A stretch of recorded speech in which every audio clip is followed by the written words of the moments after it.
Hey, I'm Chris. This is MMA for you. I'm going to be doing my predictions for Bellator 152, Freire versus Souza, which happens on April 16th on Spike TV.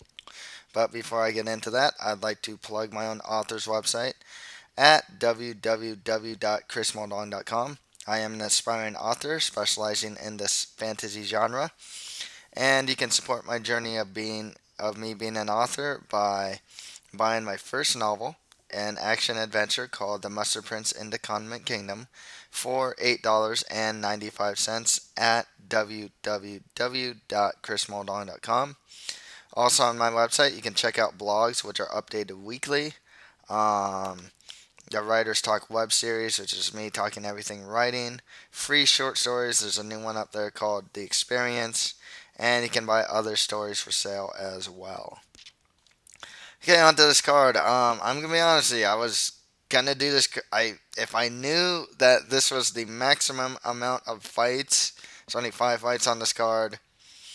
I would have done this show a lot sooner. I was kind of expecting some sort of prelims or something, but yeah, this is it. I guess they're gonna do the Bellator kickboxing on.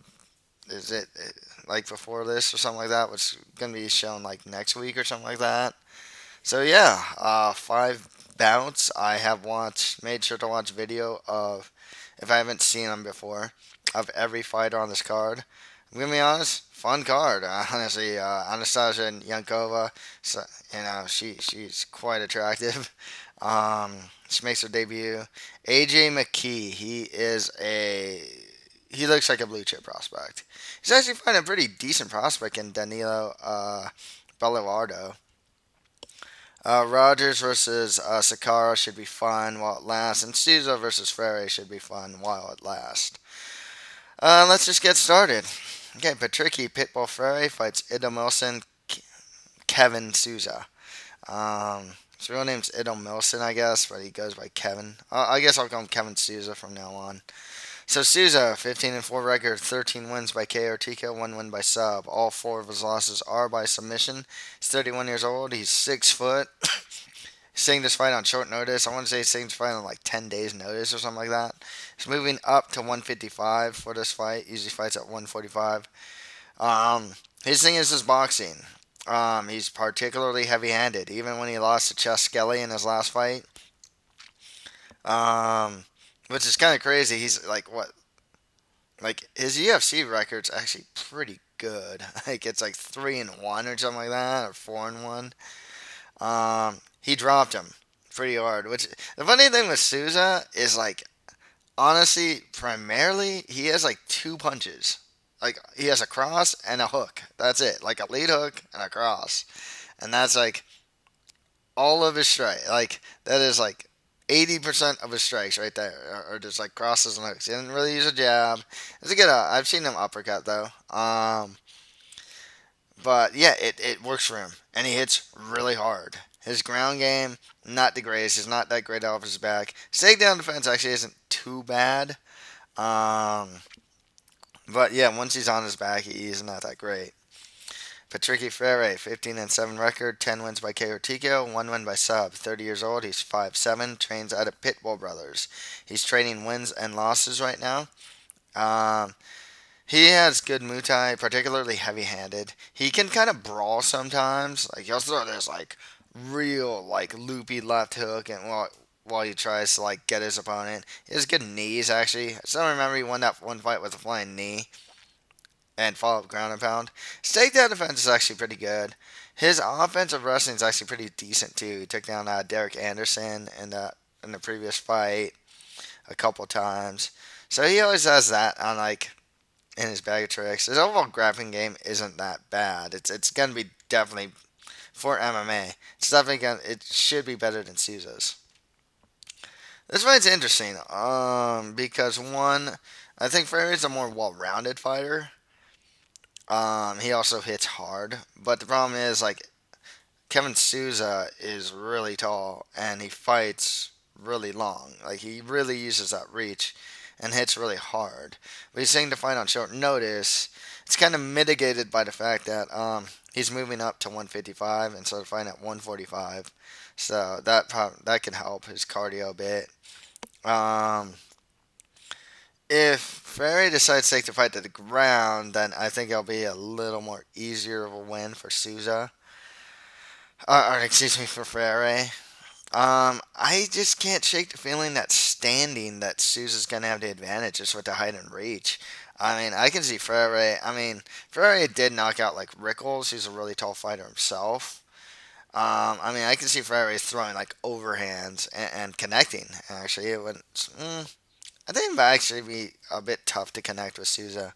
Whereas with Souza, I can see him connecting against Freire. Um, Tough one for me to call. The short notice also negatively hurts Souza here, but I can't help but feel that this fight is going to stay standing, and I just can't help but feel that Souza is just a little bit of a better boxer than Freire. So I'm going to go Kevin Souza by KO or TKO. That's why I thought Brian, the professional predator Rogers, fights Alessio Legionarius Sakara. Sakara, 17-11 record with 2 no contests. 11 wins by KO or TKO, 2 wins by sub. Has those 4 losses by KO or TKO, 3 losses by sub. 34 years old. He's 6'1". I don't know if this is at 185 or 205. I know Rogers last fought in 205, so I'm just not sure. Sakara trains out of ATT, and he's only won 1 of his last 6 bouts. His stand-up's actually pretty good offensively. Defensively, it's not that good. His grappling overall is, for MMA, I think he's a BJJ black belt. But in MMA, he has shown to be like a very average grappler. It's like he can defend takedowns relatively well. His overall ground game is nothing really special. And his chin just isn't very good. Rogers, 12-8 record, 9 wins by KO TKO, 2 wins by sub. He has 3 losses by KO TKO. 32 years old. He's 5'11", training out of Factory X Muay Thai. Another guy that trains out there, Chris Camozzi. There's actually a couple people out training out of Factory X these days, though. He's only won 4 of his last 10 bouts. He actually won his last bout, though, and he looked good because he took, gosh, what was his opponent's name? I totally forgot his name. Tough guy, too. Real tough, like, not a great opponent, but just, like, real game opponent. I forgot his name. Took him down, got an arm triangle. And I was like, wow, hey, you're working on your ground game. That's kind of nice. 'Cause um, with Rogers, his Muay Thai is good. He has particularly strong knees, and he is heavy-handed. But, man, if he can get those knees, he's knocking dudes out, especially those flying knees. And his grappling is improving. His cardio is shown to be pretty weak. Once again, I should have checked because at 185 it's shown to be weak. I kind of wonder if that improves a bit by not cutting as much weight and going to 205. Like I said, I just don't know what weight class these two are fighting at. Rogers' chin is also not that great either. um, he he's a guy that I think he's getting smarter about the way he fights, though. I mean, as shown in his last fight, took his opponent down, got the arm triangle, got the win there.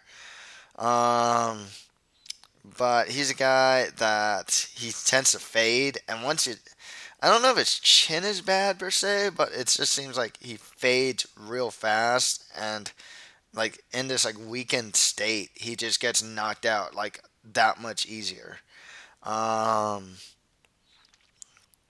Nonetheless, the Italian crowd should be behind Sakura, and that's Sakara. And I think that might help Alessio Sakara, but I don't know if it's going to help his shortcomings as a fighter. Like, defensively, he's not that great. His chin isn't very good.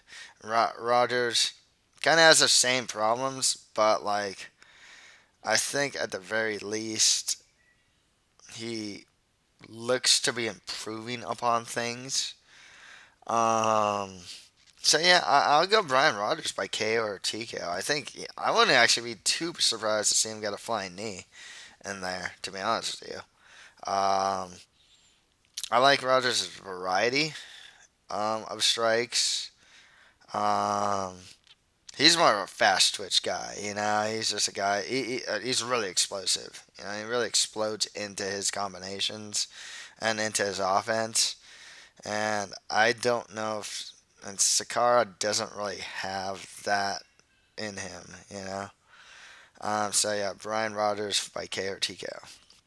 So I thought Danilo, Caterpillar Belluardo fights AJ Mercenary McKee. Belluardo 5-0 undefeated record, 2 wins by KO TKO, 1 win by sub. He's only 21 years old. He's 5'11". I saw one of his fights. He actually showed a pretty good, if basic, offensive takedown ability. He'd get his opponent against a ropes, go for the double leg takedown, finish it for the most part. His grappling didn't look too bad, and his stand up actually looks pretty good. AJ McKee, 3-0 undefeated record, 2 wins by KO TKO, 1 win by sub. He's only 20 years old. He's the son of Antonio McKee.